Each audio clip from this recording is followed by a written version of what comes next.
Chain sprocket செட்டை மாற்றுதல். Replacement of chain sprocket set. Bike chain நமது பைக்கின் ஒரு முக்கிய பகுதியாக செயல்படுகிறது. பைக் செயின் இன்ஜினிலிருந்து வீல்களுக்கு சக்தியை, பவரை கடத்த வேலை செய்கிறது. இது பைக்கின் கியர் சிஸ்டத்தின் ஒரு முக்கிய பகுதியாகும். இது பைக்கை சரியான வேகத்தில் இயக்க உதவுகிறது.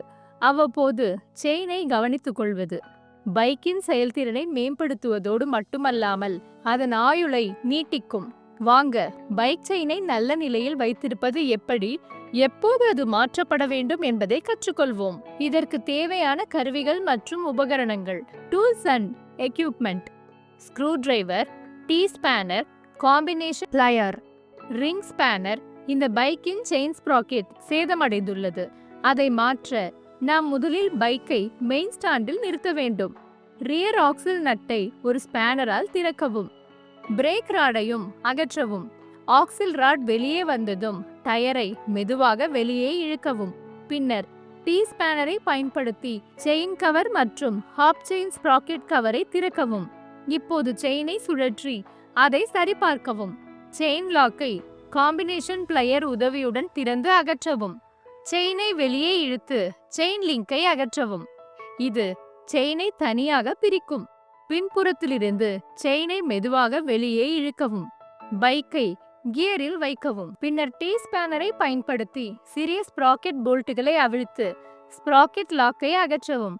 பிறகு ரியர் ஸ்மால் ஸ்ப்ராக்கெட்டை வெளியே எடுக்கவும். அதன் பிறகு ரிங் ஸ்பேனரை பயன்படுத்தி ஹாஃப் ஆக்சிலுடைய போல்ட்டை திறந்து அதை வெளியே எடுக்கவும். வீல் ஹப்பை வீலில் பொருத்தவும். பின்னர் ஒரு ரிங் ஸ்பேனரை பயன்படுத்தி பெரிய ஸ்ப்ராக்கெட்டின் போல்ட்டுகளை திறந்து பெரிய செயின் ஸ்ப்ராக்கெட்டை வீல் ஹப்பில் இருந்து பிரிக்கவும். டீசல் மற்றும் பிரஷ் உதவியுடன் ஸ்மால் செயின் ஸ்ப்ராக்கெட் பகுதி, ஹாஃப் செயின் ஸ்ப்ராக்கெட் மற்றும் செயின் கவர் ஆகியவற்றை நன்கு சுத்தம் செய்யவும். இங்கே பெரிய ஸ்ப்ராக்கெட்டின் பற்கள் தேய்ந்து போயிருப்பதை நீங்கள் காணலாம். இது செயினில் சத்தத்தை ஏற்படுத்தும். இப்போது வீல் ஹப்பை வீலில் மீண்டும் பொருத்தி புதிய பெரிய செயினை ஹப்பில் வைத்த பிறகு ரிங் ஸ்பேனரின் உதவியுடன் போல்ட்டை நன்றாக டைட் செய்யவும்.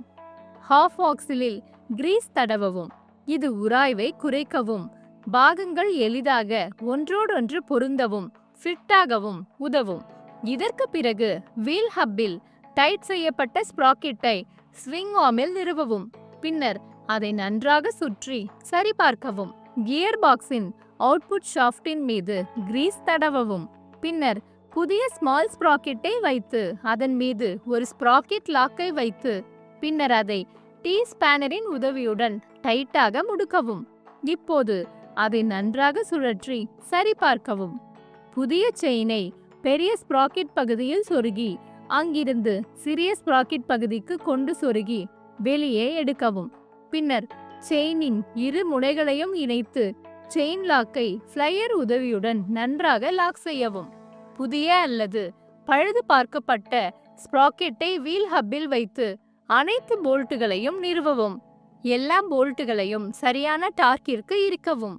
ரியர் வீலை மீண்டும் பொருத்தி ஆக்சில் ராடை சரியாக அமைக்கவும்.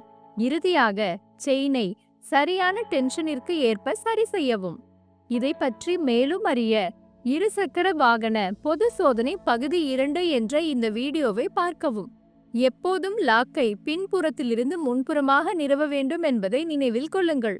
முன்னும் பின்னுமாக நகர்த்துவதன் மூலம் செயினை முழுமையாக சரிபார்க்கவும். பின்னர் டி ஸ்பேனர் உதவியுடன் ஹாஃப் செயின் ஸ்ப்ராக்கெட் கவர் மற்றும் செயின் கவரை பொருத்தவும். சுருக்கம்: இந்த வீடியோவில் செயின் மற்றும் ஸ்ப்ராக்கெட் செட்டை எவ்வாறு மாற்றுவது என்பதை கற்றுக்கொண்டோம். இதனுடன் இதில் பயன்படுத்தப்படும் கருவிகள் பற்றியும் கற்றுக்கொண்டோம். அதை மாற்றுவதற்கான படிநிலைகள் என்ன என்பதையும் கற்றுக்கொண்டோம். இப்போது உங்களுக்கு ஒரு கேள்வி உள்ளது.